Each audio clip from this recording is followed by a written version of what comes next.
MP study YouTube channel पर आपका स्वागत है। मैं दीपक कुमार। क्या आम चुनाव की आचार संहिता का इम्पैक्ट पीएनएसटी रिजल्ट पर या पीएनएसटी से संबंधित मैटर पर पड़ेगा? इसको समझने की ज़रूरत है क्योंकि इससे काफ़ी सारी चीज़ें भी प्रभावित होने की संभावना है या नहीं है, ये वीडियो देखने के बाद आपको क्लियरली पता चल जाएगा। तो अगर आप चैनल पर नए तो चैनल को सब्सक्राइब कर लीजिए। मैंने पिछली वीडियो में आपको बताया था कि किस प्रकार की सिचुएशन है इस समय नर्सिंग करियर को लेकर के एमपी के अंदर। तो उस स्थिति में एक और नई चीज़ जुड़ने जा रही है जिसको हम कहते हैं आचार संहिता। आप जानते होंगे कि जब कभी भी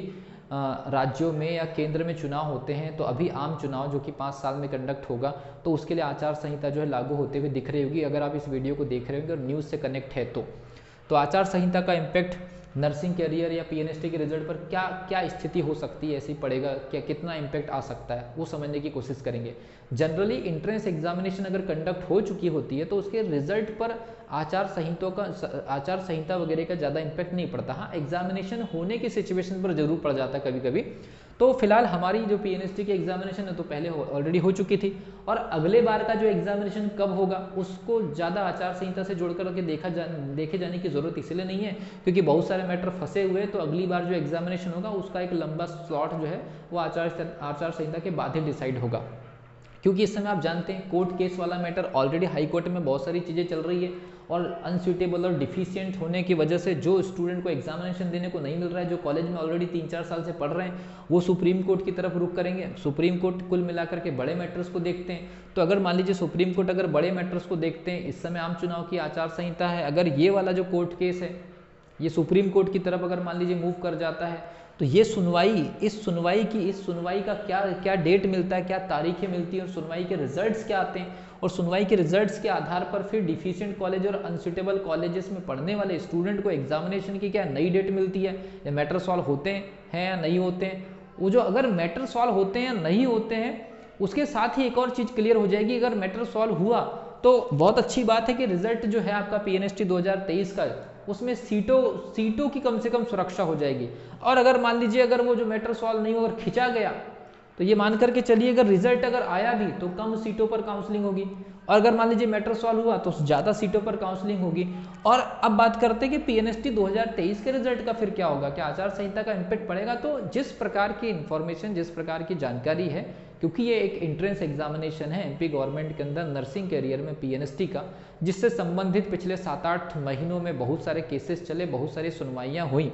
और इस बीच लगभग जांचों का दौर भी लगभग अंतिम दौर में खत्म होने के कगार पर ही है। और पीएनएसटी 2023 का रिजल्ट जो है, मेरा ऐसा मानना है कि विभाग के इंटेंशन पर डिपेंड करता है कि कितने जल्दी ईएसबी को इस चीज़ के लिए क्लियर कट जो मैसेज मिल जाए और रिजल्ट कब दे सकते हैं। तो आचार संहिता की वजह से रिजल्ट रोकने की या रिजल्ट को जानबूझ करके रोकने की ऐसी कोई सिचुएशन नहीं बनती है। हाँ, लेकिन पैरेलली जो दूसरे जो मैटर्स चल रहे हैं, पैरेलली दूसरे मैटर्स की वजह से कोई इंपैक्ट पड़ जाए एक अलग मैटर है, लेकिन आचार संहिता का डायरेक्टली रिजल्ट पर कोई इंपैक्ट नहीं पड़ेगा। लेकिन पैरेलल जो मैटर्स चल रहे हैं अभी, जो अनसूटेबल और डिफिशिएंट कॉलेज के आंदोलन की वजह से जो कोर्ट, ये हाई कोर्ट वाले जो मैटर्स है वो सुप्रीम कोर्ट की तरफ अगर खिसक गए तो उस मैटर की वजह से इसके रिजल्ट पर कोई इंपैक्ट आ जाए वो एक अलग मैटर है। लेकिन डायरेक्टली इंपैक्ट आचार संहिता का पीएनएसटी 2023 में जो एग्जामिनेशन हुआ था उस पर आते हुए नहीं दिख रहा है। तो अगर मान लीजिए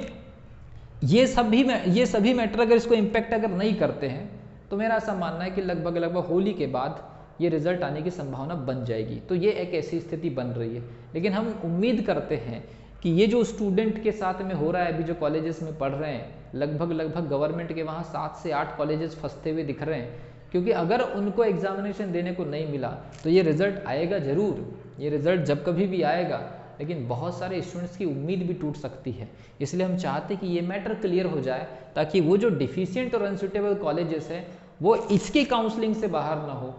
इसकी काउंसलिंग से अगर वो बाहर हुए तो ये और भी ज़्यादा अफरा तफरी वाला मामला हो जाएगा, और लगभग 50%, 60%, लगभग 40%, 35% सीट में कटौती होने की संभावना बन सकती है। लेकिन बात यही है